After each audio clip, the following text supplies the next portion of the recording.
नमस्कार दोस्तों, स्वागत है आपका आस्था धार्मिक चैनल पर। आज हम आपको एक शिव चर्चा की कथा सुनाने जा रहे हैं। कथा है एक साहूकार के ऊपर। एक शहर में एक साहूकार रहता था। उनके घर में पैसों की कोई कमी नहीं थी, लेकिन उनकी कोई संतान भी नहीं थी, जिससे वह बहुत ही दुखी रहता था। पुत्र प्राप्ति के लिए वह प्रत्येक सोमवार को व्रत रखता था और शिव मंदिर में जाकर उसकी पूरी श्रद्धा से भगवान शिव और पार्वती जी की पूजा करता था।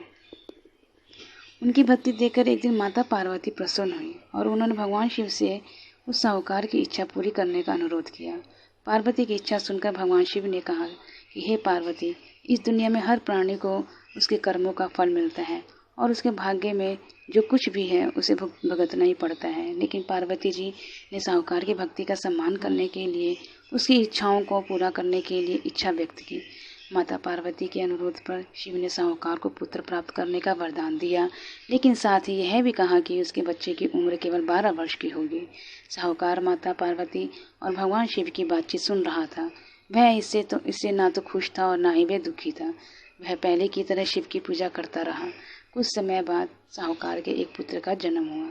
जब बालक 11 वर्ष का हुआ तो उसे पढ़ने के लिए काशी भेज दिया गया। साहूकार ने बेटे को मामा को बुलाकर ढेर सारा पैसा दिया और कहा कि वह इस बच्चे को शिक्षा प्राप्त करने के लिए काशी ले जाइए और रास्ते में यज्ञ करें।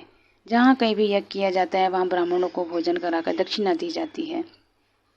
इसी प्रकार दोनों चाचा भतीजे यज्ञ करके और ब्राह्मणों को दान दक्षिणा देकर काशी की ओर चले गए। रात के समय एक नगर था जहाँ नगर के राजा की पुत्री का विवाह हुआ था, लेकिन जिस राजकुमार से वह शादी करने वाली थी वह अंधी थी। राजकुमार ने इस तथ्य को छिपाने की एक योजना के बारे में सोचा कि उसके बेटे की एक आंख नहीं है। साहूकार के बेटे को देखकर उसके मन में एक विचार आया। उसने सोचा क्यों न इस लड़के को दूल्हा बनाकर राजकुमारी से शादी करा दी जाए। शादी के बाद मैं इस पैसे के साथ भेज दूंगा और राजकुमारी को अपने शहर ले जाऊंगा। लड़के की शादी दूल्हे के कपड़े पहनकर राजकुमारी से कर दी गई, लेकिन साहूकार का बेटा बहुत ही ईमानदार था। वह यह उचित नहीं लगा कि मौका पाकर उसके राजकुमारी के चुन्नी के किनारे पर लिखा कि तुम्हारी शादी तो मुझसे हो गई है, लेकिन जिस राजकुमार के साथ तुम्हें भेजा जाएगा वह आँख का कान है। मैं काशी पढ़ने जा रहा हूँ। राजकुमारी ने जब चुन्नी पर लिखी बातें पढ़ी तो उसने यह बात अपने माता पिता को बताई। राजा ने अपनी बेटी को विदा नहीं किया, जिससे बारात वापस चली गई। उधर साहूकार का लड़का और उसके मामा काशी पहुँचे और वहाँ जाकर उन्होंने यज्ञ किया। जिस दिन बालक 12 वर्ष का हुआ उस दिन यज्ञ हुआ। लड़के ने अपने मामा से कहा कि मेरी तबीयत ठीक नहीं है। मामा ने कहा कि तुम अंदर जाकर सो जाओ। शिव के वरदान के अनुसार थोड़ी ही समय में उस बालक का प्राण निकल गया। मृत भतीजे को देखकर उसके मामा विलाप करने लगे।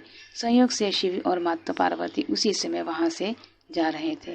पार्वती ने भगवान से कहा, स्वामी, मैं इसके रोने की आवाज़ को सहन नहीं कर सकता।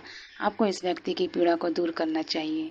जब शिव मृत बालक के पास गए तो उन्होंने कहा कि यह उसी साहूकार का पुत्र है जिसे मैंने 12 वर्ष की आयु का वरदान दिया था। अब इसकी उम्र हो गई है।